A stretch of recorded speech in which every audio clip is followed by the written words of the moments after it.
Good evening, I'm Charles Payne. It's 6 o'clock Eastern Time, and, well, time is up. The deadline has passed just now for the Justice Department to make its case to a federal appeals court after its request to lift the nationwide block on President Trump's extreme vetting executive order was denied. The president firing off a slew of irate tweets over the weekend and saying just a few hours ago this. We need strong programs so that people that love us and want to love our country and will end up loving our country are allowed in, not people that want to destroy us and destroy our country. Freedom, security, and justice will prevail. Joining me now, Heather Higgins, Frank Gaffney, and Seth Berzenweig. Sorry, guys. I'm not going through puberty again. I think this is the aftermath of a pretty exciting football game. Frank, let me ask you, because there's a lot of commentary on the role of the judges in the judicial system in this particular case, and eventually, where do you think this is going to go? I think this is going to go to the Supreme Court, and that the Supreme Court is going to uphold the president's constitutional as well as statutory authority to ensure that the American people are protected against those who seek to subvert us by force or through stealth. And many of them are coming from places like the countries that Barack Obama identified, and others are coming from other countries which may yet have to be added to this list. But the main point is, I think the president's absolutely right. We're protecting American values, and we're protecting the American people. And I think that's where the courts are going to come down, recognizing that he has that sworn duty to do both. So you think the courts, in this case, though, Frank, you think they overstepped their bounds? I think they've got it completely wrong. Those courts that have ruled against the president's initiative, of course, there was a federal judge up in, of all places, Massachusetts, who affirmed his right to do just what he's done. But we'll see it tested in the courts. But I think that the previous presidents have, including Barack Obama, by the way, used this authority, and I think properly so. And we would hold them, I believe, responsible if they were to fail to exercise this kind of authority to protect our people and our country. So, Seth, a lot of people are saying that the ability for the president to use this sort of authority isn't what's at question here, but the way it was rolled out. I'm not sure if the Justice Department should or does have a role in mitigating that at all, but how do you see it all playing out from here?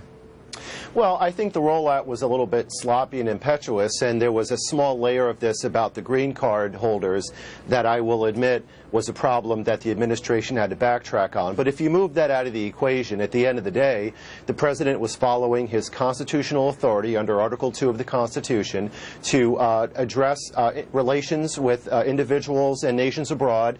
Under Article 2, all of the power of the executive authority is vested in the president, and therefore there's really no question. And the statutes under the Immigration Code that really lay out the 7 areas and nations of concern were not promulgated by this administration. They were effectuated by the Obama administration. I think we're on the edge of a constitutional crisis.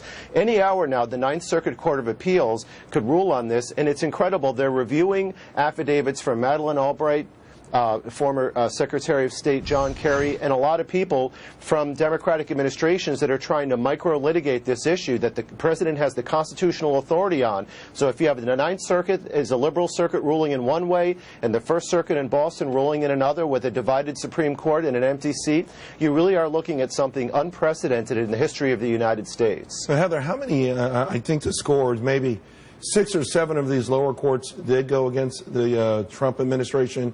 Just the one court in Boston didn't see a need to extend the initial ruling. So it feels like right now, just at the lower levels, it's beginning to be, it's going to be a major political / constitutional battle. Well, it might be.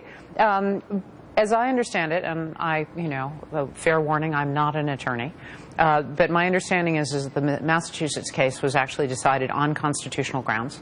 The other cases have been decided on the grounds of economic hardship or that sort of thing that don't actually test the constitutionality of this executive order. So if it is being decided actually on its constitutionality, Trump should win. The problem is that you've got the same thing that drove a lot of the people to the polls. They look at things like sanctuary cities and they think, okay, this is the left practicing nullification. They look at court decisions as you got out of Washington and the recent refusal to stay, and that was their view, judicial imperialism, trying to turn this argument into something other than what it is. People forget that what this temporary travel ban is about improving our vetting, and they're trying to turn it into a discrimination issue, which it is not. Well, Frank, could that play a role, though, in the final outcome? In other words, we know that I read stories where Christians were turned away. Some were sent back to the originating wherever they came from. And yet it seems like the media narrative is that this is a Muslim ban. And could this actually be the deciding factor?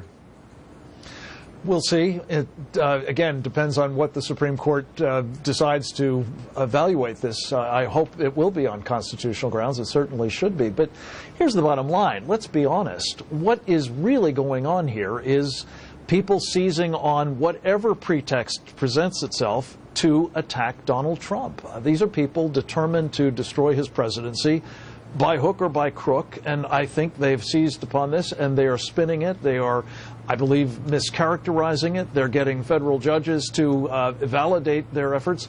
But at the end of the day, it's about our safety and about the national security of the country, and that's the responsibility of the president, first and foremost. I think it will be upheld by the Supreme Court if it gets to them, and when it does. Seth, you talked about a constitutional crisis.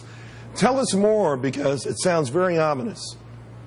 Well, it really is a huge problem, and one of the ironies of the constitutional analysis in this case, and I agree with a lot of what the panel is saying, in this context, the Constitution doesn't even apply overseas. The powers of the Constitution in this context stop at our borders. Someone in Tehran has no due process right to get a visa to travel to the United States. Now, that may be politically indelicate, and this is an emotional issue, but legally speaking, the president is absolutely within his right to make these kinds of determinations. The problem is that you have judges that are micromanaging policy related to matters of national security, which the Constitution says is vested in the President of the United States.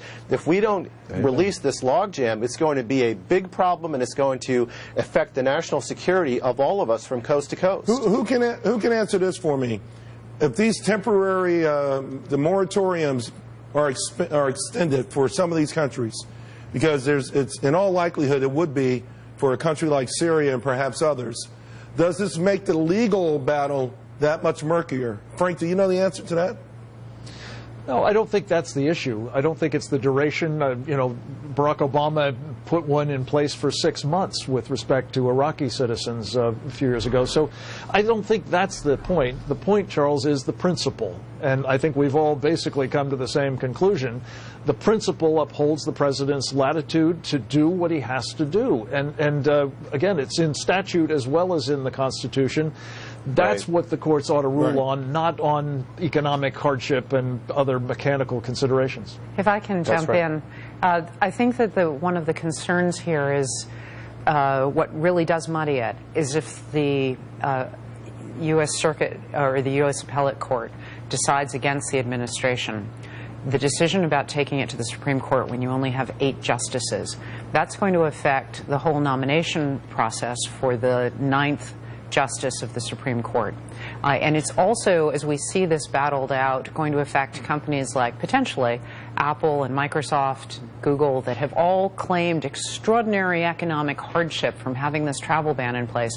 And people who are saying, wait a minute, how many employees do you have that need to go back and forth? Right. And why are you paying so many people who are not American? Is it because you're paying them less than you would be paying an American? Why are these people? And they're going to be creating a PR problem for themselves. By the way, 2 pieces of breaking news. The Justice Department has filed, so the case continues. Also, to Heather's point, Elon Musk, who is on the President's Advisory Council, was not part of that original list of 97 companies.